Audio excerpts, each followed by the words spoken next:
Book 20.4 The Gleeks by Colin Harris. The Gleeks Contents Chapter 1 Adam the Gardener. Professor Quickly was as pleased as a dog with two tails. He'd just opened a letter which told him he'd been left a fortune by an old uncle of his who had passed away. He had to tell somebody, so he rushed across to the little house in the woods. Adam and Polly Hardwick were just as pleased as the professor when he told them what had happened. "I can pay all the bills," shouted the professor, "and there'll be plenty left to make this the best animal park that anyone has ever seen." He looked around the grounds. "Adam, I need a chief gardener, and now I can afford to pay you. I'd like you to have the job." Adam didn't even stop to think. "I'd love to do it," he said. "These grounds need a lot of work. There are weeds shooting up all over the drive. The flower beds are a mess, and lots of trees are ready to fall down." "I must spend some time making proper plans," said the professor. "All the animals I collected can stop at the zoo for the moment. We must do everything properly. We need animal shelters and places for storing food.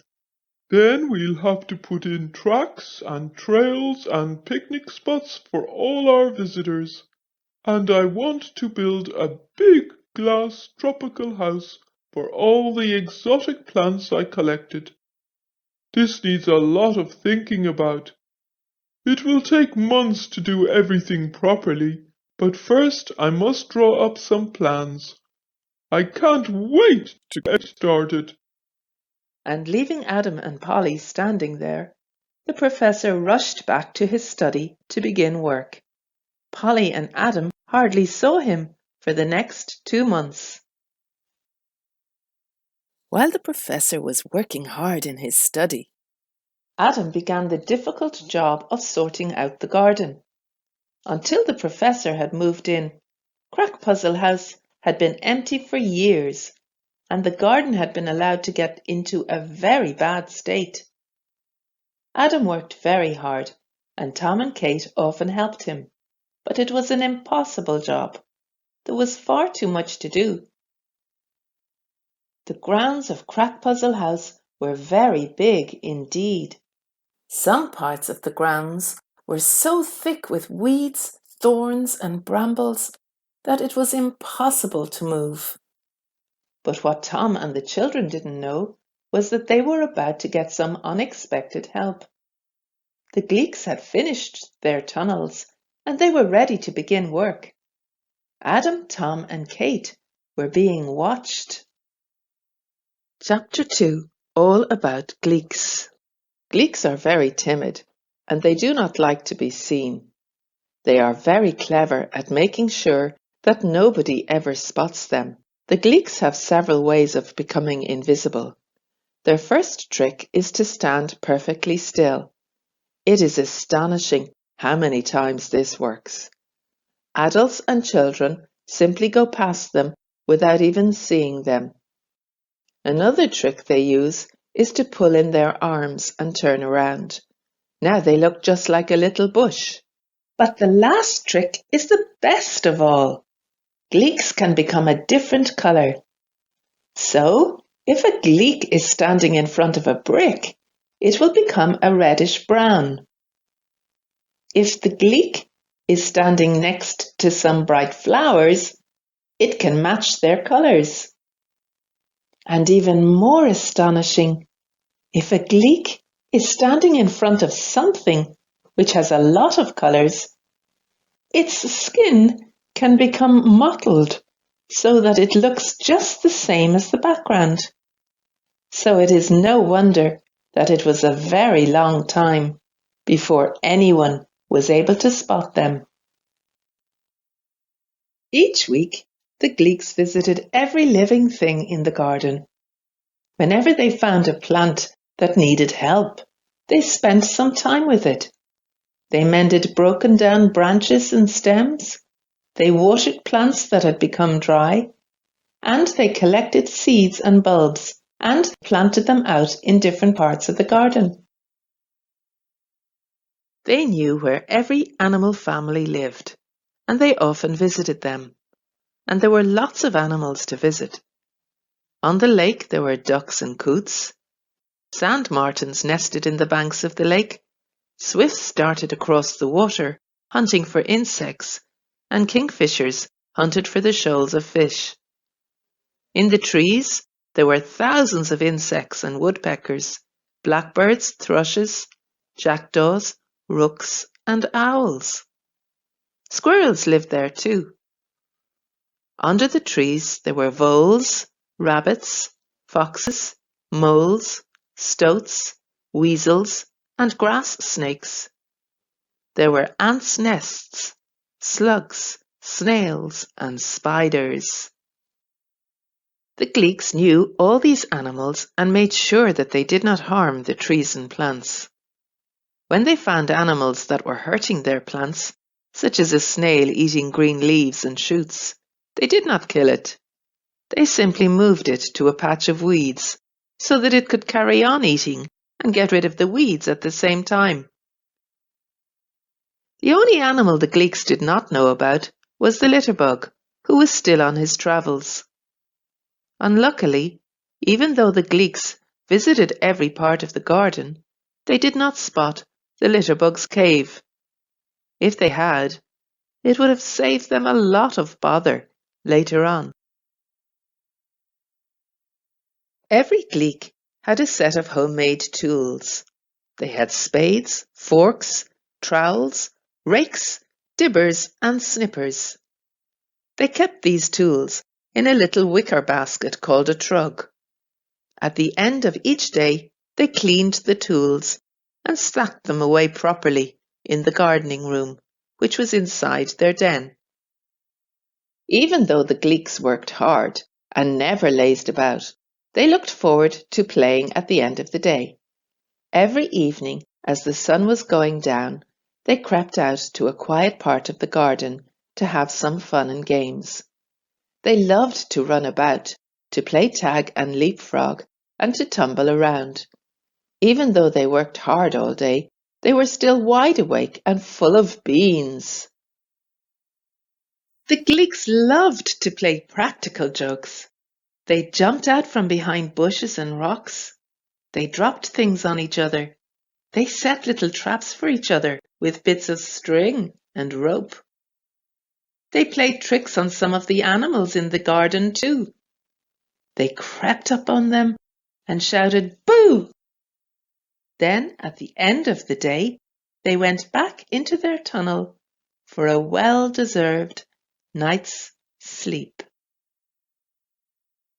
Chapter 3. Tom and Kate Build a Hide. As the days passed by, the garden began to bloom. Trees which had been ready to fall down were now looking strong and green. All the weeds were vanishing, and flowers were sprouting up all over the place. It was not too long before Adam began to suspect that someone else or something else was working in the garden. Every morning, as he wandered round the garden with Tom and Kate, thinking about which job he was going to do next, there would be something different to see. A patch of weeds would have gone and fresh flowers planted in their place, or a rotten tree branch would have vanished, or a tangled pile of brambles would have been cut down and taken away. Adam couldn't understand it. Have you been coming into the garden and working when I'm not looking?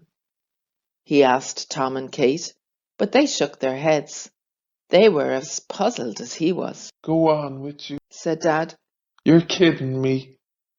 I know you've been sneaking out and doing some extra gardening, and I want you to know that I'm very pleased with you.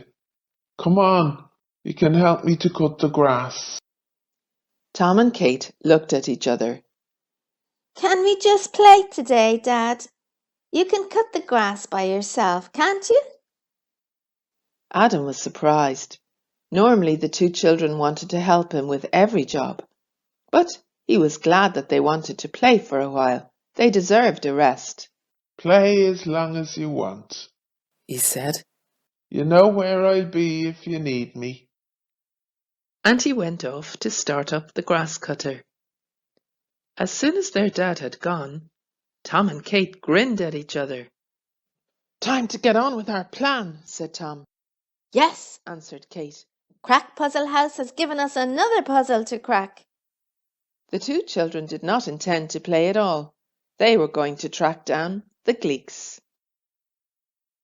When their dad had gone, Tom and Kate got ready for the hunt. For several days now, they had been sure that something was watching them. They kept seeing things out of the corner of their eyes, but when they turned round, there was nothing there. Last night, whispering together in Tom's bedroom, they had worked out exactly what to do. Kate had come up with the best plan. We must think about how bird watchers get close to birds, she had said. They build a hide. Then they sit quietly inside and wait to see what happens. That's what we must do. Tom agreed at once. He thought it was a brilliant plan. The two children found an open patch of grass in the trees and set to work to build their hide. As soon as it was finished, they crept inside. Tom had found his old telescope, and they took it in turns to watch the grounds all around them. The children sat there until nearly tea time, but all they saw were rabbits and birds. Tom was fed up. He was cramped and hungry. Let's go home, he whispered. I want something to eat. Just 5 more minutes, whispered Kate. Please. In the end, they stayed there for another 20 minutes. Now it was Tom's turn to look through the telescope. Kate was getting bored. She was just about to agree to go home when Tom hissed. There's something moving in the bushes. The two children stopped breathing and kept quite still as a little troop of very odd animals crept out. The children didn't know it, but they had chosen the spot where the Gleeks came to play every night. They watched in amazement as the Gleeks began to chase each other. We've got to try to make friends with them, whispered Kate. How? whispered Tom. But just then there was a loud shout from the woods. Tom! Kate! Where are you? And in less time than it takes to blink an eye, the Gleeks vanished. Dad had come to call them in for tea, and he had frightened the Gleeks away before Tom and Kate could even try to make friends with them. What have you been up to today? asked Dad, looking at the hide and the telescope. Tom and Kate went red. They didn't know what to say. I know what you've been doing, said Dad. You've been bird watching. Well done. Now come home and get your tea before it goes cold. As soon as they had finished their tea, the two children crept up to Tom's bedroom to discuss what to do next. If only Dad hadn't come along just then, groaned Tom. We may have been able to make friends with them. I don't think so, said Kate. I think they would have run away. We must find something to tempt them. That's good, said Tom. I wonder what they like to eat. Chapter 4. Greedy Gleeks. The two children rushed down to see Mum. Mum, said Kate, today we played in the woods all day, and we want to go back in the morning. Can we take a picnic with us? Yes, said Mum. Go into the pantry and get what you want. Before long, Kate and Tom had filled a carrier bag with all sorts of things to eat. The bag looked as if it was ready to burst. "My goodness," said Mum, when she saw how full it was. "Are you sure you've got enough?" Just about. smiled Tom. We got quite hungry today, didn't we, Kate? Then the two children went up to bed. They couldn't wait for morning. The next day, Kate and Tom were back in the woods. They were sorting out all the food from the carrier bag. They had forgotten to bring plates with them, so they had picked up some big flat leaves to use. Soon there was a trail of leaves leading from the middle of the clearing right up to the hide. Each leaf was piled up with good things to eat. The children had set out lots of different food. There was marmite, cornflakes, crisps, shortcake, yogurt, a lump of cheese, beetroot, cold baked beans, 3 jars of strawberry jam, and 2 jars of orange marmalade. They must have taken everything from the pantry. The children sat inside the hide and waited for something to happen.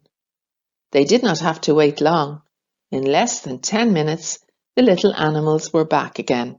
The children's plan had worked. The children watched in amazement as the little creatures set about the food. They ate absolutely everything.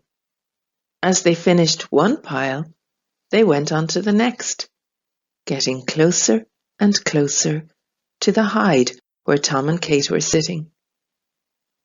As they reached the hide, it was plain to see that the jam and marmalade were a big hit.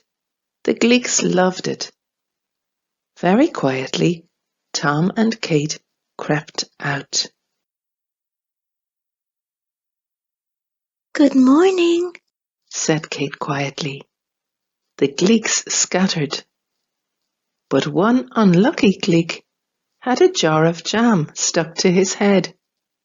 He couldn't see where he was going. He just ran round and round and round. In the end, he collapsed on the ground. Kate bent down and picked him up. Making sure not to hurt him, she pulled the sticky jam jar from his head. "Don't be frightened," she whispered. "We won't hurt you. We want to be friends." She put him down on the ground. "Go and tell the rest of them. We just want to get to know you. We'll wait here." The Gleek blinked, smiled at them, and shot off into the trees as fast as his little legs would carry him. That won't work, muttered Tom. We won't see him again. But in the end, Tom had to admit that Kate was right. 2 minutes later, the little family of Gleeks trotted back across the clearing, came right up to Tom and Kate, then sat down on the grass. They were all blinking rapidly, and they looked ready to run at any minute. Very slowly, Tom and Kate sat down next to them. "Right," said Kate. "Here goes. I've never seen anything like you in my life. Where do you come from?" And then she giggled. "Silly me," she said. "They can't speak. They won't understand a word I'm saying." "Yes, we can," squeaked the Gleeks. For the next 3 hours, Kate, Tom, and the Gleeks chatted away happily. The Gleeks told the children about their home in Brazil and how their job in life was to look after all living things. They explained that adults were often to blame for harming living things. Adults polluted the rivers and the seas, cut down forests, and built dirty chimneys which blotted out the sky with thick black smoke. "We try to put things right," said one of the Gleeks. "but it's a very difficult job." "Yes," said another. "It's a shame because children like you are good to living things. But when children become adults, they seem to forget. Then they add to the mess." "We hide from adults," said the first Gleek. "We only make friends with children. You must not tell any adults about us, or they will try to hunt us down and catch us, and we will have to go away." Our dad won't hunt you down, said Tom. He loves living things. That's why he's a gardener, We know that, said the Gleek. and we are trying to help him. But we think it will be safer if you don't tell him about us. Will you give us your word not to tell anyone else about us? The children nodded. Good, said the Gleeks. Now come along with us and we'll let you see where we live. Soon the children were standing in the middle of the maze. This is it, said the Gleeks. The children were puzzled. All they could see was the fountain. Then the Gleeks opened the hidden door, and the children could see the dark tunnel leading downwards. What a clever doorway, said Kate. No one could ever tell it was there. We must go now, said the Gleeks. but you can come and visit us again. Just make sure that no one else sees you. We will, said the children, as they trotted home for their tea.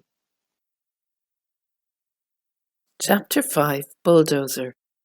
Several more weeks passed.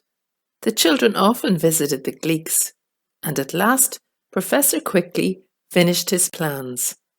One bright morning he called on Adam Hardwick and his family and told them to be ready for 1 or 2 surprises. Things are going to start happening from today onwards, said the professor. There will be a lot of workmen about the place, and there may be a bit of a mess at first. But it will all be cleaned up in the end. When everything's finished, I'll send for all the animals from the zoo, and then we can have our grand opening day. And just as the professor had finished speaking, there was a loud rumble, and a line of heavy trucks came chugging up the drive.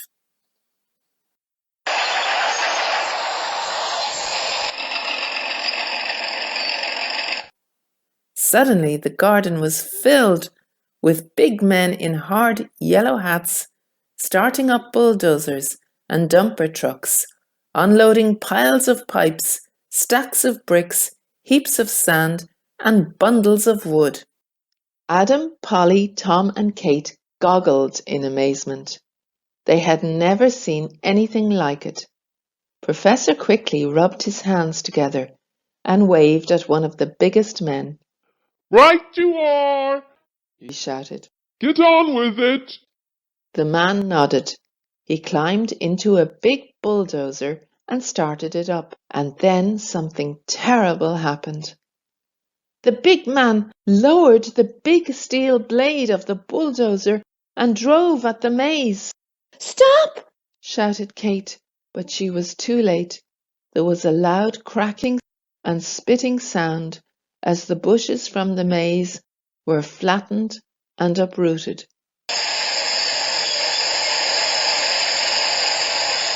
Tom and Kate ran towards the bulldozer, trying to stop it, but Adam caught them just in time. He was pale and trembling. They had nearly run under the big metal tracks. "What are you trying to do?" he asked them. "You could have been killed." Before long, the maze had gone.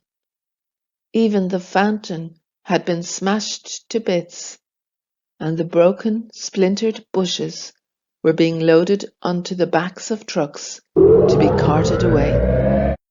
It had to go, said the professor sadly. We couldn't have little children getting lost in a maze on our grand opening day. Nobody could understand why Tom and Kate were sobbing and crying. As soon as all the men had packed up for the day, Tom and Kate rushed around the grounds looking for the Gleeks. When it got dark, they dashed home for their torches and went on with their hunt. But it was no good. There was not a Gleek to be seen anywhere. They must have been trapped in their tunnels, sobbed Kate. And we were too late to save them. At last they had to give up. It was useless. The Gleeks must have been killed. The two children felt that they had lost their best friends. Over the next 2 months, lots of interesting things were happening in the garden, but the two children would not even go out. They were pale and sad-looking, and Adam and Polly often heard them crying in the middle of the night. Polly went to see the professor. Hang on until the park is finished, He said. I think I may be able to help. Chapter 6. Tom and Kate Go Out. At last the day came when all the workmen left. The professor didn't wait. He marched down to the little house in the woods and insisted on seeing the two children. He was shocked to see how thin and pale they were, but he pretended that everything was normal. I need your help, He told them. Everything is finished, and I've sent for the animals. They'll be here in less than a week, and I need you to help them settle in. The two children perked up. Nothing could take the place of the Gleeks, but perhaps animals from far-off lands would help them to forget. For the first time in weeks, there was a sparkle in their eyes. Come on, said the professor. You haven't seen all the things the workmen have done. You must come and look. He took the children outside. They gasped in astonishment. The garden had been transformed. Wow! Shouted Tom. This is fantastic! Kate turned to the professor. There was a lump in her throat. What's inside that big glass dome, where the maze used to be? She asked. That's a tropical house, answered the professor. It's full of the exotic and tropical plants I collected in Brazil. And there's even a pool in there. It looks wonderful. Why don't you and Tom go across and have a good look? Can we? Gasped Tom. Go ahead, said the professor. I think you'll like it. The two children held hands and went slowly towards the big glass building. Perhaps this would help them to forget the Gleeks.